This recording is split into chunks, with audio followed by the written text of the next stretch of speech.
साथियों नमस्कार।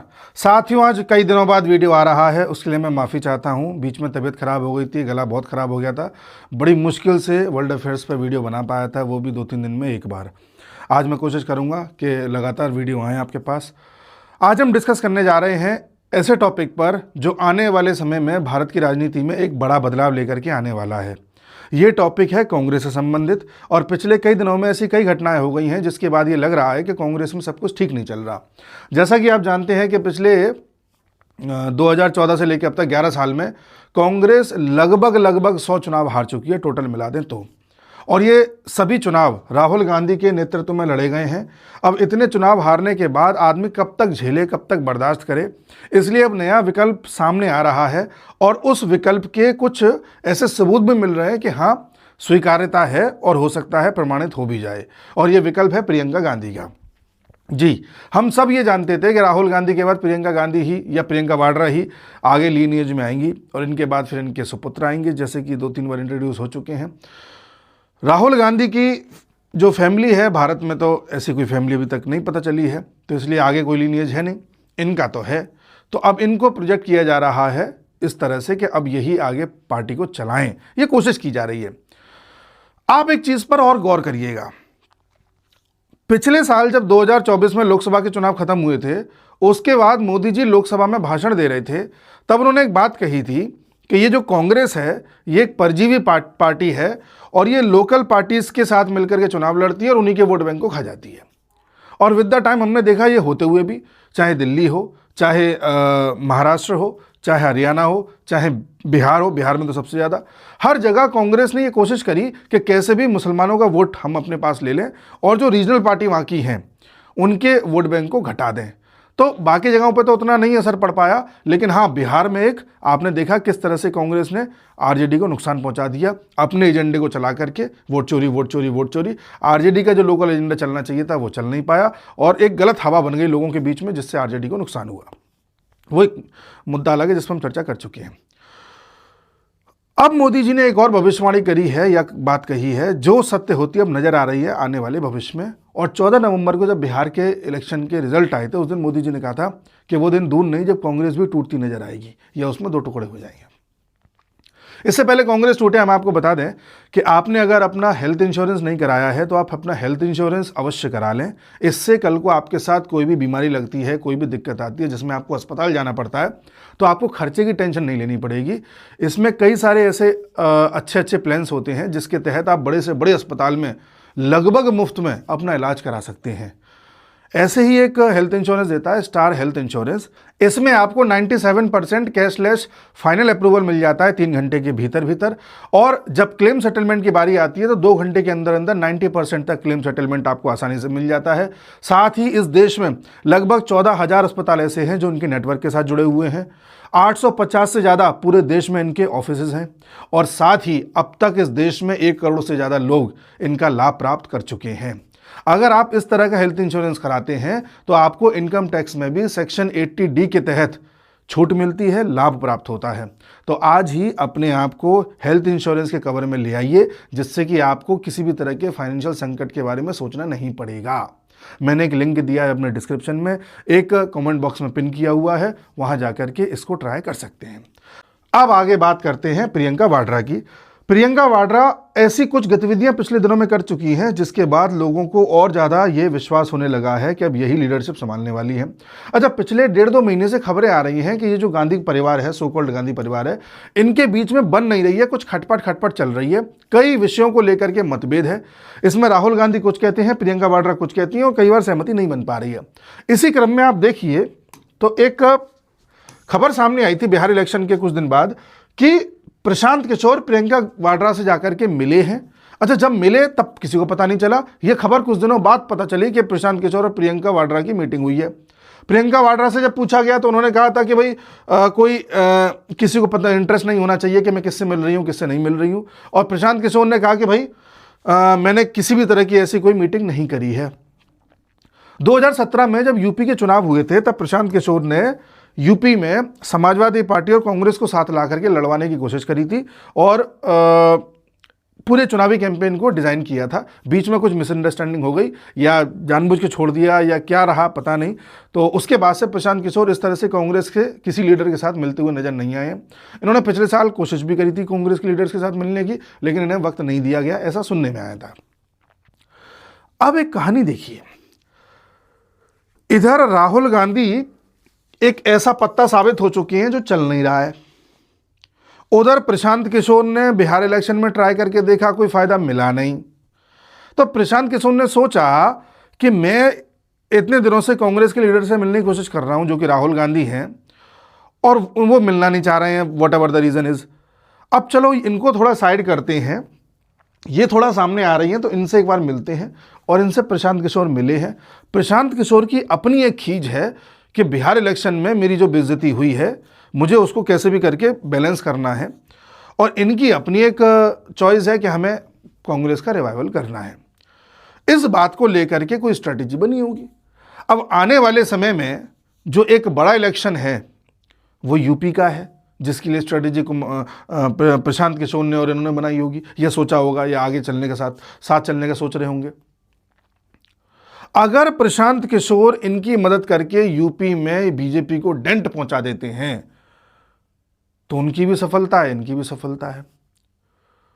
ऐसी कोई बात हुई होगी, नहीं पता क्या बात हुई है, लेकिन बात चुनाव की हुई होगी। क्या ये मिलकर के काम करते हैं?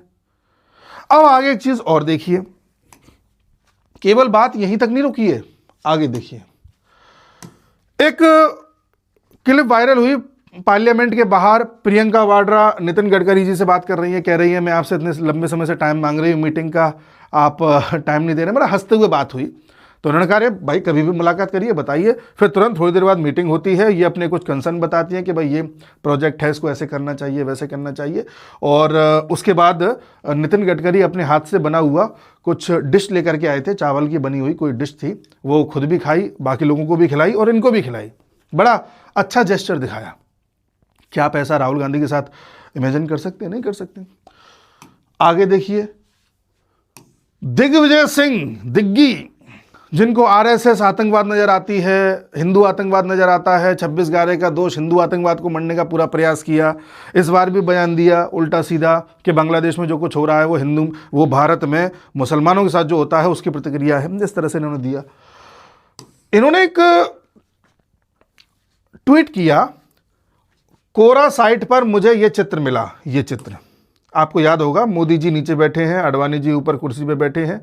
ये शायद केशु भाई पटेल जब गुजरात में शपथ ले रहे थे उस वक्त का फोटो है। तो इन्होंने कहा कि कोरा साइट पर मुझे ये चित्र मिला, बहुत ही प्रभावशाली है। किस प्रकार आरएसएस का स्वयंसेवक व जनसंघ का कार्यकर्ता नेताओं के चरणों में फर्श पर बैठकर एक टाइम के बाद मुख्यमंत्री व देश का प्रधानमंत्री बना। यह संगठन की शक्ति है, जय सिया राम। ये जय सिया राम बोल रहे हैं और ये प्रेस कर रहे हैं कि किस तरह से आरएसएस के संगठन की शक्ति है कि एक कार्यकर्ता जो कभी जमीन पर बैठा करता था वो एक टाइम के बाद देश किसी राज्य का सीएम बना और फिर देश का पीएम बना और तीसरी बार भी पीएम बना।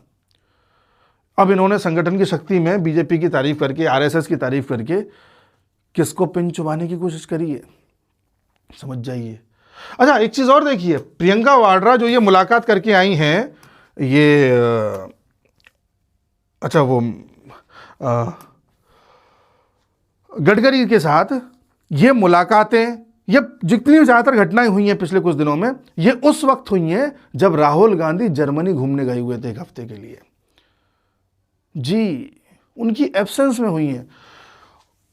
अब साहब ये वाली जो थी ये सब उनकी एब्सेंस में हुई हैं। और इसी बीच क्या होता है, एक फोटो और जारी होती है जिसमें कुछ देश के नेता एक कमरे में बैठ कर के ऐसे ही चाय पर चर्चा कर रहे थे। प्रधानमंत्री थे, स्पीकर साहब थे, डिफेंस मिनिस्टर, प्रियंका वाड्रा, अन्य नेता भी समाजवादी पार्टी के भी थे, अन्य दलों के भी थे। पर मेरा फोकस प्रियंका वाड्रा और बीजेपी के लीडर्स पे है। कभी आपने इस तरह की मीटिंग राहुल गांधी के साथ होते हुए देखी है? प्रियंका वाड्रा बड़ी कंफर्टेबल थी बात करने में। चाय पर चर्चा हुई है, राहुल गांधी ने आज तक चाय नहीं पी प्रधानमंत्री के साथ। आप समझिए, मैं बताऊंगा ये पूरी थ्योरी चल क्या रही है, किस तरफ जा रहे हैं। दिग्विजय सिंह एक बगावती टाइप का सुर आलाप रहे हैं। कांग्रेस की वर्किंग कमेटी की मीटिंग होती है दिसंबर में हर साल, तो वो हो रही थी। उससे पहले इन्होंने ट्वीट किया था, फिर बाद में जब वर्किंग कमेटी की मीटिंग हुई थी उस वक्त भी इन्होंने CWC की मीटिंग में भी इन्होंने उन पॉइंट्स को उठाया कि किस तरह से संगठन में कोई इलेक्शन नहीं हो रहा है, कांग्रेस के संगठन में इलेक्शन की सुविधा होनी चाहिए, जिस हिसाब से अध्यक्ष वगैरह वो सब चुने जाएं प्रॉपर तरीके से, और बातों को रखने का एक अच्छा अवसर देना चाहिए। वही सारी शिकायतें जो लोगों को राहुल गांधी से होती हैं। इनडायरेक्टली बात ये उठ रही है कांग्रेस में कि कैसे भी करके कांग्रेस का रिवाइवल तभी हो सकता है जब एक प्रॉपर ऐसा चैनल हो कि टैलेंटेड आदमी ऊपर आए। केवल एक ही परिवार जो कह रहा है वो होता रहे। अब राहुल गांधी अपनी मस्ती मस्त रहते हैं, फॉर्मेलिटी के लिए आके चुनाव से 2 दिन पहले भाषण दे दिया, चुनाव खत्म करा के तुरंत विदेश भाग गए, 20-25 दिन विदेश रह आए, फिर आकर के थोड़ा सा भाषण दे दिया, कैजुअल तरीके से रह रहे हैं, जेब में हाथ डाल के घूम रहे हैं।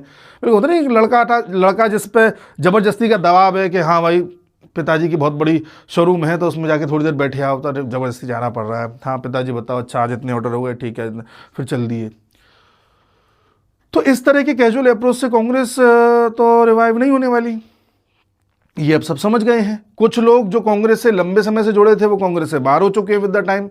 आप गुलाम नबी आज़ाद को देख लीजिए, आप ज्योतिरादित्य सिंधिया को देख लीजिए, खुद तो गए ही गए, अपने साथ कुछ विधायकों को ले गए, पूरा का पूरा क्षेत्र ले गए वो।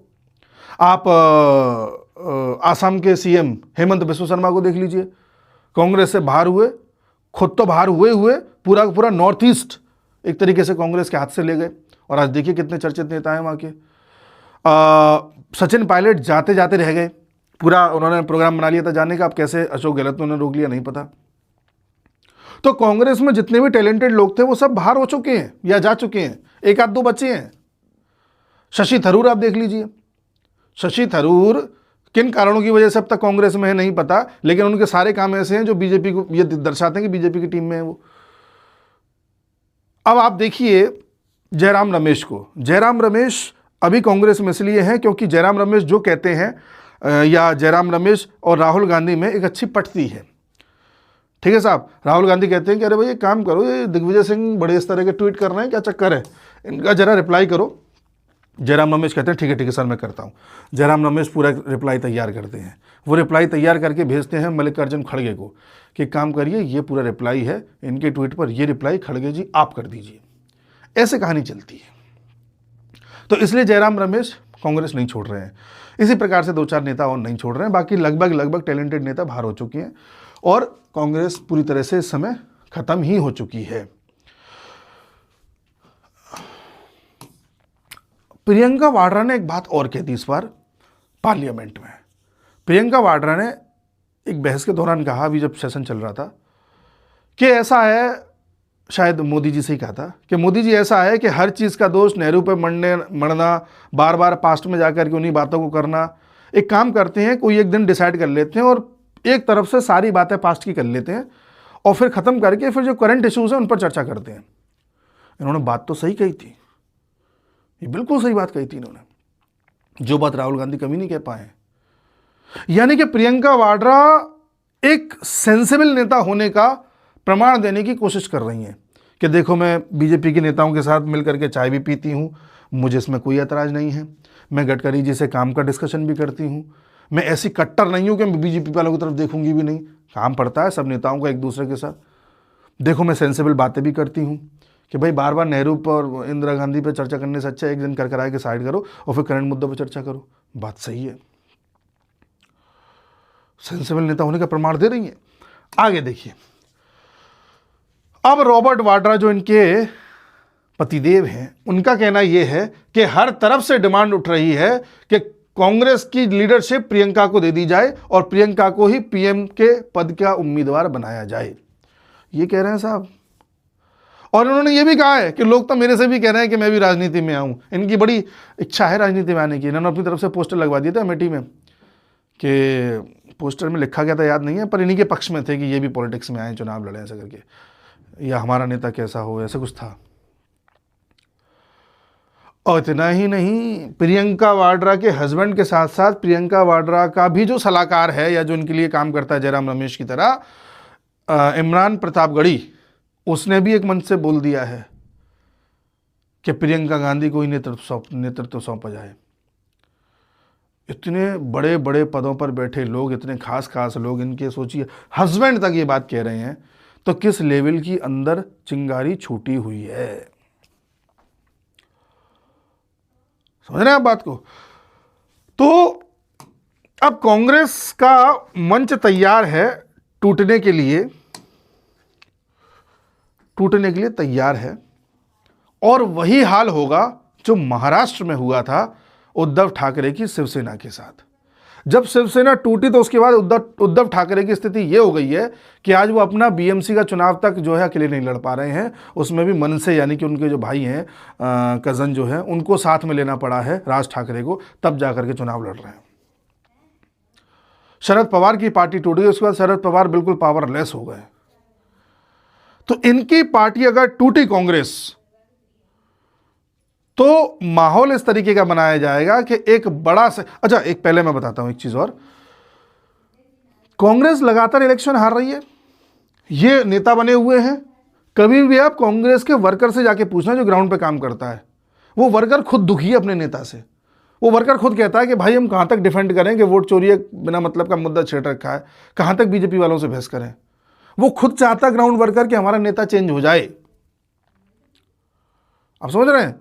और कांग्रेस इतनी पुरानी पार्टी है कि आज भी ग्राउंड पर इसका बेस है, इसके वर्कर्स हैं। इसलिए आप देखते हो कि प्रधानमंत्री मोदी कांग्रेस के 90 से ज़्यादा इलेक्शन हारने के बावजूद भी किसी भी इलेक्शन में जाते हैं तो टारगेट पे कांग्रेस को ही रखते हैं। आप सोचते होंगे कि भाई प्रधानमंत्री मोदी दिल्ली में चुनाव हो रहा था जब, तब भी कांग्रेस को निशाना बना रहे थे, महाराष्ट्र में भी ज़्यादातर कांग्रेस को निशाना बनाया, हरियाणा में तो खैर बनाया ही, बिहार में भी बनाया। कांग्रेस जब इतनी कमज़ोर हो चुकी है, इतनी टूट चुकी है, जीत ही नहीं पा रही है, फिर भी प्रधानमंत्री मोदी कांग्रेस को निशाना क्यों बनाते रहते हैं? लोकल पार्टी को टारगेट करें। इसलिए बनाते हैं क्योंकि उनको पता है कि किसी भी पार्टी की जो ताकत होती है वो उसका ग्राउंड बेस होता है, ग्राउंड वर्कर होता है। ठीक है, वो पार्टी 90 चुनाव हार गई, लेकिन फिर जीतने की भी ताकत रखती है क्योंकि उसका कैडर तैयार है पूरा। उस कैडर में बस एक उमंग भरने की आवश्यकता है, एक सिंक्रोनाइजेशन करने की आवश्यकता है, एक तरीके से अलाइन करने की आवश्यकता है, वो कैडर फिर से उस पार्टी को जिंदा कर सकता है। इसलिए बार बार बार बार बार बार बार बार हथौड़ा मारते रहो। आपको खूब लग रहा है कि लकड़ी कमजोर हो गई है, टूटने वाली है, लेकिन फिर भी मारते रहो मारते रहो मारते रहो मारते रहो मारते रहो। समझ रहे हैं आप? ये वो कोशिश है प्रधानमंत्री मोदी की। अच्छा, इस पार्टी को अगर आप तोड़ दोगे 2 हिस्सों में तो उससे फायदा क्या होगा? 2 हिस्सों में तोड़ने में बीजेपी इनकी मदद कर सकती है, क्योंकि देखो इतना लंबा समय हो गया, इनका परिवार देश पर शासन करता आया प्रधानमंत्री के रूप में, और ह्यूमन टेंडेंसी होती है कि अगर एक घर में एक ही व्यक्ति को लगातार प्रोजेक्ट किया जाता रहे, वो हारता रहे, तो दूसरे की भी इच्छा जागृत होती है यार कि कम से कम फिर मैं आगे आऊँ, मेरे बच्चे आगे आए, तुम्हारा क्या है, तुम्हें इंटरेस्ट नहीं है तो। पर अड़ंगा कहाँ अड़ेगा कि भाई ये हो सकता है अपने साथ कुछ सांसदों को ले आए, या अब सांसदों की दम दिखा करके ये बता दे कि भाई मेरे साथ समर्थन ज़्यादा है। ऐसी स्थिति में आप जानते हैं मोटा भाई इन सब चीज़ों में बड़े एक्सपर्ट हैं कि आप टेंशन मत लीजिए, हम आपका काम कराएंगे। और अगर कांग्रेस 2 हिस्सों में टूटती है तब सबसे ज़्यादा कंफ्यूज कौन हो जाएगा? Ground worker. अगर कांग्रेस 2 हिस्सों में टूट गई तो इससे ताकत मिलेगी बीजेपी को, क्योंकि ग्राउंड वर्कर कंफ्यूज हो जाएगा कि यार मैं कौन सी वाली कांग्रेस का वर्कर हूँ, प्रियंका वाली या राहुल वाली। फिर नया चुनाव चिन्ह मिलेगा। आप समझ रहे हैं? नई तरीके से सारी चीज़ें उस पार्टी में होंगी, और वहां पर जब वर्कर कमजोर हो जाएगा या 2 हिस्सों में टूट जाएगा वर्कर, वहां कमजोर वास्तव में कांग्रेस होगी। आज मान लो ग्राउंड पर कांग्रेस के 100 वर्कर हैं पूरे देश में, मान लो, और जब कांग्रेस 2 हिस्सों में टूट जाएगी तो पता चला कि 50 इनके साथ चले गए, 50 इनके साथ चले गए, या मान लो 60 इनके साथ चले गए, 40 इनके साथ चले गए। तब 40-60 या 50-50 हो गए। पहले से तो कमजोर हो गई ना इंडिविजुअल पार्टी। पहले एक पार्टी के पास 100 थे, अब 100 वाली तो कोई पार्टी नहीं रही, या तो 50 वाली है, 60 वाली है, 40 वाली है, तो वहां कमजोर होगी पार्टी।